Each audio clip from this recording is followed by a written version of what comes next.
Welcome to the last Pasadena Monthly of 2024. I'm your host, Justin Chapman. After taking a look at what's been going on in Pasadena this past month, we'll speak with our guest, mural artist Victor Ving. But before we get started, let's check out these Pasadena media news briefs.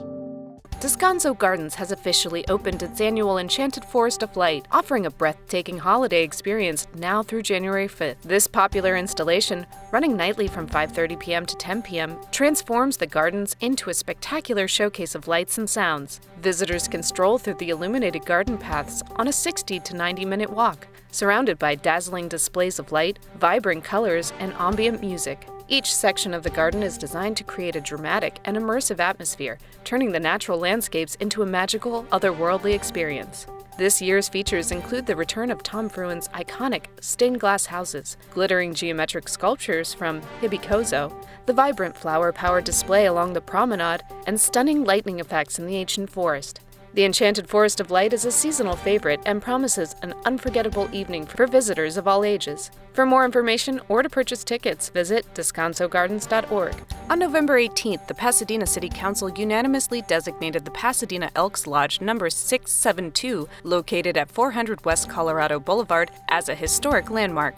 Recommended by the Historic Preservation Commission in September, the lodge is an outstanding example of neoclassical revival architecture, designed by architect Myron Hunt. Its defining features include a symmetrical facade, a grand projecting porch with Tuscan columns, and double-hung wood windows. With minimal changes since its construction, the lodge maintains its historical integrity, ensuring its place as a lasting symbol of Pasadena's rich heritage. For more information about the lodge, visit PasadenaElks672.org. The Pasadena Tournament of Roses and Mansion Entertainment Group are thrilled to unveil the lineup for the grand finale of the 136th Rose Parade on January 1st, 2025. The event will feature performances by pop icon Debbie Gibson, singer-songwriter Betty Who, and the students and alumni of the Debbie Allen Dance Academy, with the legendary Debbie Allen riding the float to celebrate the Academy's 25th anniversary. Debbie Gibson, a multi-platinum pop star, continues to inspire with her hit singles and upcoming memoir. Debbie Allen, a renowned director and choreographer, will celebrate the lasting impact of her dance academy, which has empowered youth in underserved communities for 25 years. Betty Who, an LGBTQ+ icon, brings her heartfelt and resilient anthems to the stage, following her Broadway debut in Hadestown. The grand finale is presented by Mansion Entertainment Group, a leader in family entertainment known for its expertise in film, television, animation, music, and live experiences. This spectacular celebration will bring the Rose Parade's theme, Best Day Ever, to life with music, dance, and artistry, honoring the power of community and creativity. For more information about the Rose Parade, visit tournamentofroses.com. Let's turn next to our lightning round of news updates. 1. The Caltech Postdocs and Grad Workers Union held a strike authorization vote in early December, and the vote passed with 86% of more than 1,400 members. The union represents 2,000 postdocs and academic researchers at Caltech who are currently bargaining for a living wage, affordable health care, and protections and financial support for international scholars. Some items in the contract have been agreed on, but negotiations will continue in January for the remaining items.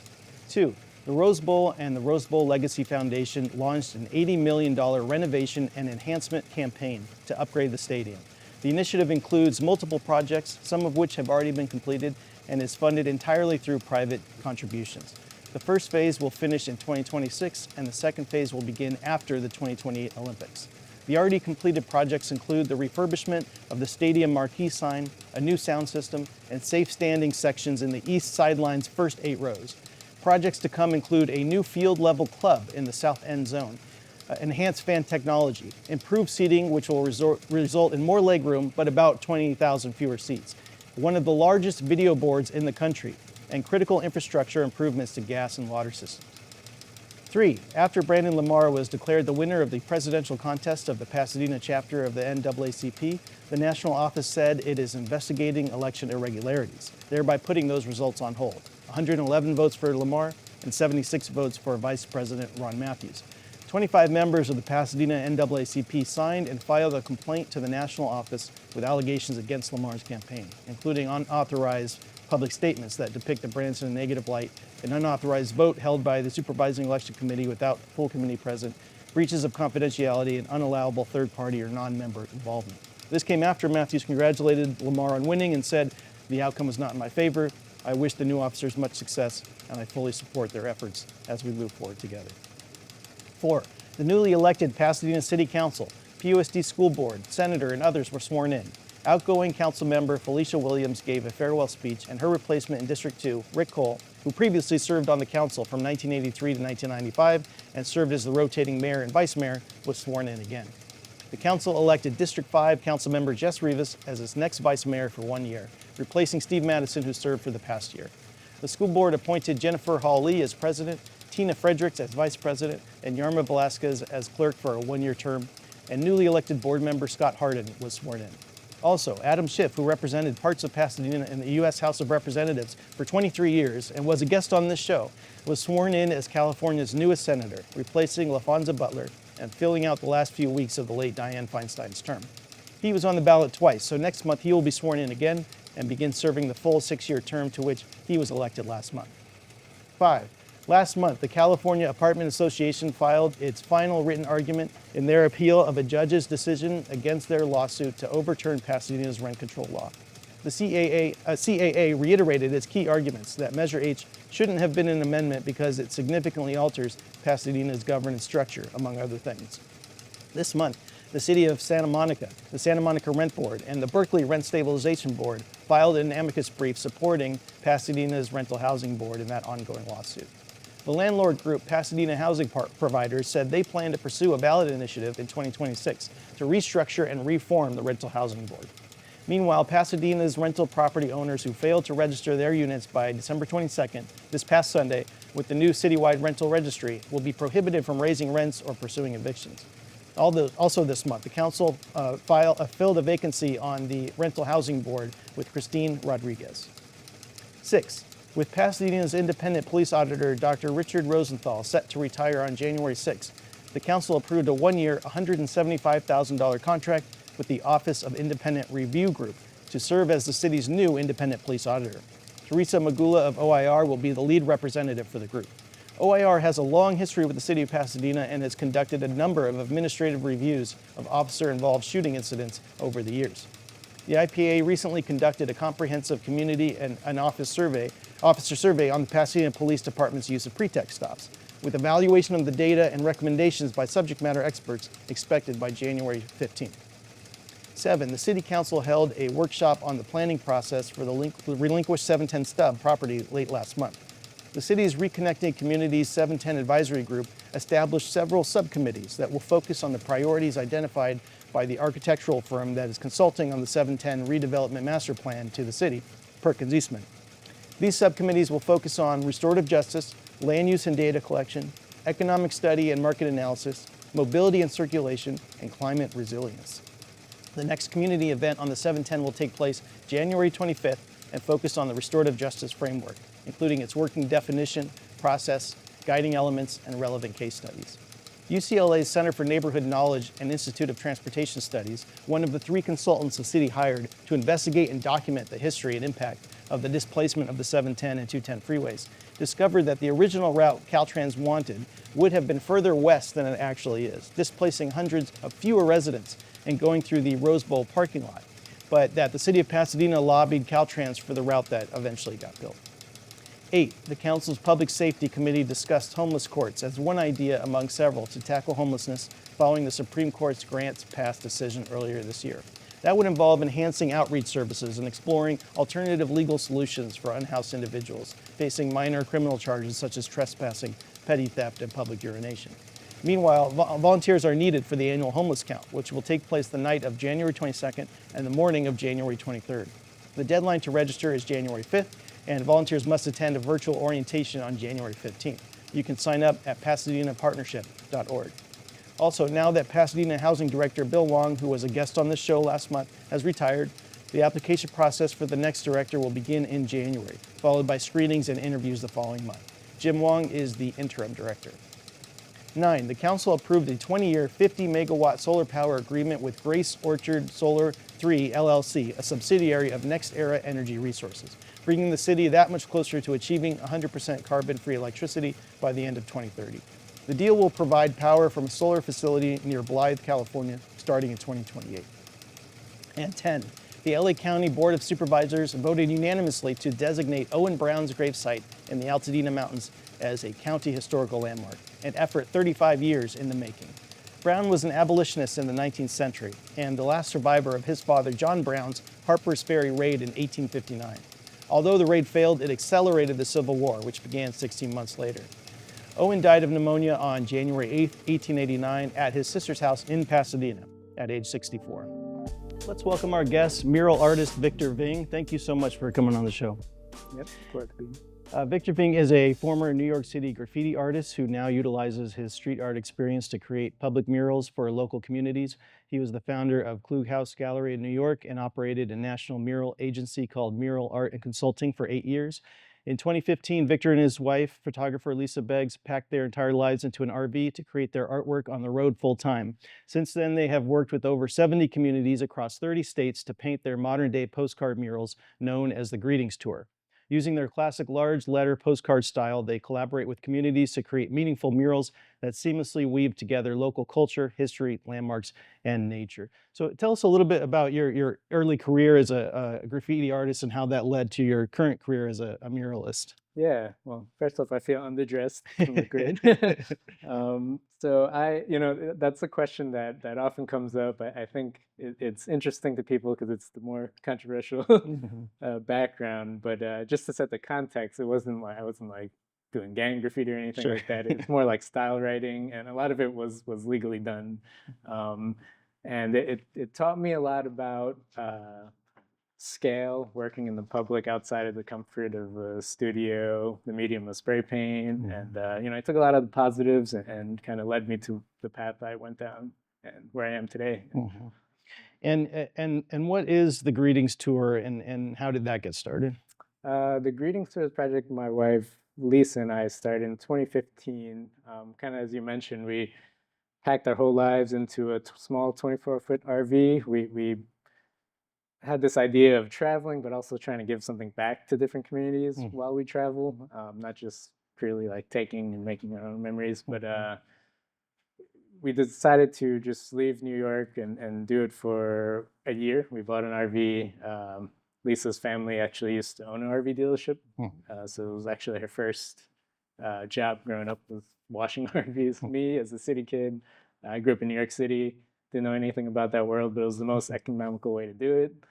So we set off, and kind of one thing led to another, and it just, we did our first mural on the road in Chicago, and from that it kind of blew up and went from 1 year to close to a little over 5 years full time on the road. And how many murals are in the series, and where are some of the local ones nearby that people can check out? Yeah, we've painted, I've kind of lost track, but now probably as part of this series, over 70 murals and close to maybe like 30 states.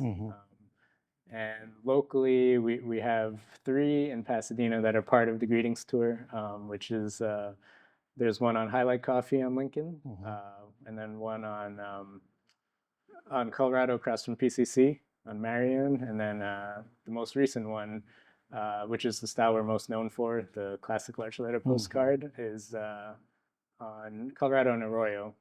Technically behind Arroyo on Morgan Alley. Right. So, yeah.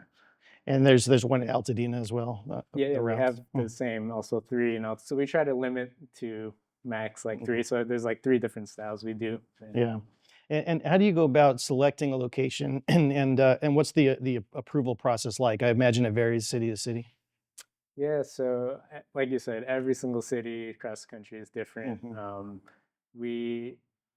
For example, in Pasadena, we had to go through planning, just almost just like changing a color of paint on the wall in certain historic districts. Right. But as far as, are you talking more about like the design, or what goes into yeah, it? The design and the approval process in planning, is it a long process? Is there a lot of steps involved? I would say probably, yeah, it is a lot of paperwork. Some cities is pretty straightforward, but I don't think Pasadena necessarily has like a specific mural process. It's more for like signage and things like that. Right. But Yeah, it took about like a month to get the permit for the most recent one. Yeah. And why did you select Pasadena? And are you living in Pasadena right now? Yeah, so in 2020, we settled here. It was during the pandemic. It wasn't realistic to just keep living on the road. And then, yeah, we're definitely settled here. Bought a house in Northwest Pasadena, and now I have like a 2-year-old, almost 3-year-old now. Congrats. So you selected Pasadena because that's where you were living. You wanted to contribute art here. You're talking about why I selected Pasadena for these murals? Yeah. Yeah. So actually, all the murals we've done locally in Pasadena and Altadena are our labor was pretty much donated for every single one of those. And then we had support from various entities for sponsorship of materials and things like that. But it's because we've worked with so many communities all over the country, and it was very rare having this nomadic lifestyle to have a community to call our own. So we finally had that opportunity, and we wanted to take everything we've learned over the years and apply it to our community. And it's been great, connecting with so many different community members and meeting people that are just really involved in where they live. That's great. When did you start on the mural in Pasadena, the one in Colorado and in Arroyo, and how long did that process take? Yeah, I mean, that's a good, in terms of like from starting to finding the right wall as a canvas. I mean, we started that process when we moved here in 2020, so it's been 4 years, and then finally finding the wall, finding a property owner that was on board with the project. Because a lot of times, it's not as easy as it sounds, because everyone that has a business, they kind of want something out of it versus like true public art, They kind of want to advertise their business, but like, no, we're doing this for the community. And then finally get someone on board. And then there's a process of involving the public to see, what does Pasadena mean to you? And, asking a lot of local businesses and residents. And it's rare because now we are the local artists finally. And we even set up a website to take votes on what Pasadena means to people. And we decided to really focus on the humanities of Pasadena for this mural. Right. What kind of business is the mural on? Well, right now it's actually vacant. It used to be a Chase on the corner there. Right. So there's a new property owner that came in, and yeah, kind of vacant at the time. And tell us about the actual painting and your process there and what materials you use. Yeah, so the process, we get asked this often, like how do we paint large scale? But it's a traditional sign painter process of, it's called pouncing. It's essentially, I have a machine that shocks little holes in paper, and then you roll it on the wall, and then you hit it with chalk, and it kind of goes through. And then the medium I use is primarily spray paint, besides the large blocks of color in the background, which is all just house paint, essentially. Yeah. But even before we get to all this, like any artwork, like we spend probably like a week just prepping the wall, because the paint on top is only as good as what's underneath it. And it took you about a month, if I recall correctly? Yeah, I'd say start to finish, roughly 20 days or so to paint that mural. It was pretty detailed, because our murals, it's like one big mural, and then within each letter, it's like a series of mini murals. Yeah. Just takes some time. Yeah, for sure. Are you're working all day, every day during those 20 days? Yeah, sunrise to sunset, and it was harsh because it was a south-facing wall, so we were just blasted by the sun all day. We had some umbrellas. And you're using some local artists as well, too? Yeah. So that was one of the concepts of the greetings tours. Like every community we went to, we work with a local artist. So we either like gave them a letter to do their artwork in, or somehow they got involved. And in this case, we are, like I said before, we are local artists, but we still wanted to invite some other regional. We have artists from like Sierra Madre and Atwater come help out. Nice. And tell us a little bit more about selecting the images in the mural. You had a poll online. What were some of the popular items? What got left on the cutting room floor? In that poll, I'd say the top was kind of, I don't want to say cliche, but like the Colorado Bridge, City Hall. But we're actually already focused on those two elements in the two other murals we've done. So we kind of left that out of this one, and we focus more, like I said, on the humanities. trying to remember off top, but like the history element is like the historic citrus groves and San Gabriel Mountains, like nature elements, and people like Jackie Robinson, Mac Robinson, Eddie Van Halen's in there.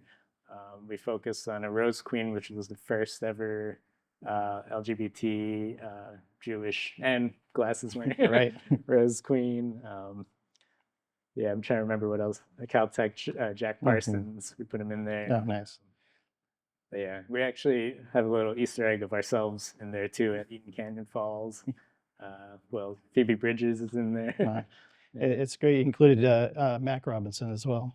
Yeah. I feel like he gets left behind. Exactly. Call it out. Yeah. Yeah, and I understand you came from working on a mural today, or you're taking a break from that to come speak with us. And so, can you tell us about that mural? Yeah. So I mean, previous, as you mentioned, I used to have a mural agency, so I've done my share of kind of commercial work, for lack of better words. And I still do it today if it's local, but my focus has been more on public art. Just at the end of the day, I feel better, contributing something positive rather than an ad or something like that. So, Right. yeah. But yeah, I am painting a mural for a business in San Gabriel, for like a golf cart business. Have to pay the bills. And what else is coming up for you? What's in the works of 2025, 26? Yeah, the next city we're doing one in is in Monterey Park. My parents live there currently, so it's a nice connection. And then we've been talking to Azusa. These days, I have a little one, and it's tough to travel all the time. So I've been very grateful for all the local opportunities in the San Gabriel Valley. So, yeah, for sure. So no long-term travel plans in the near future? I mean, yes, we're eventually. I mean, one of the bigger goals is to have one in every state. I mean, we're more than halfway there, but it's also no rush. I'd rather do things right. Right.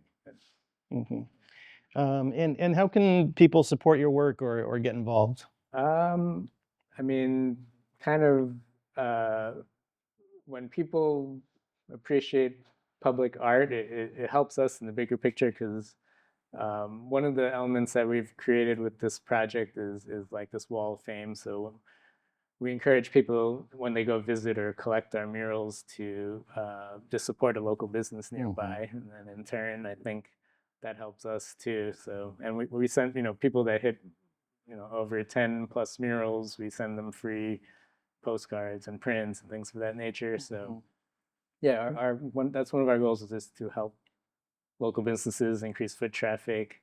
And you can find this on all the social media. It's all Greetings Tour. So greetingstour.com. Yeah, greetingstour.com, and then at Greetings Tour on like Facebook, Instagram, all that. So. Great.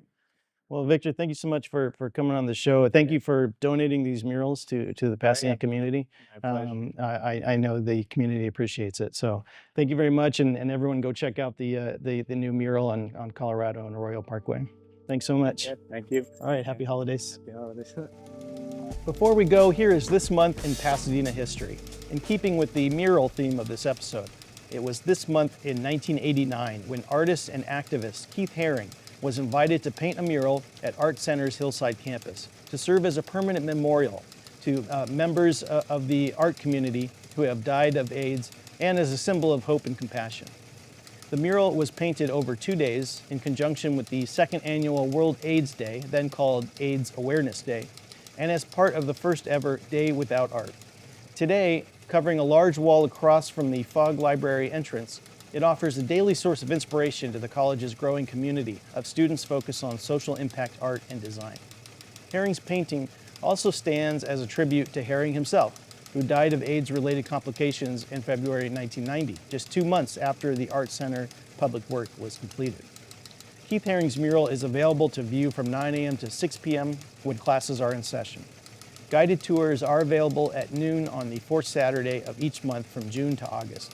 For more information, contact exhibitions@artcenter.edu. Thank you all so much to Pasadena Media, to this show's producers, George Filardo, Chris Miller, and Jasiri Jenkins-Glenn, to the director and editor, Jeffrey Stanfield, without whom this show would not be possible.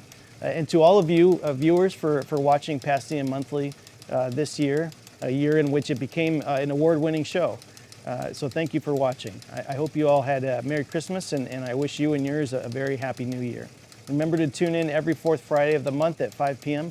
Learn more at PasadenaMedia.org and JustinDouglasChapman.com. Drop me a line at jchapman@cityofpasadena.net. We'll see you next year.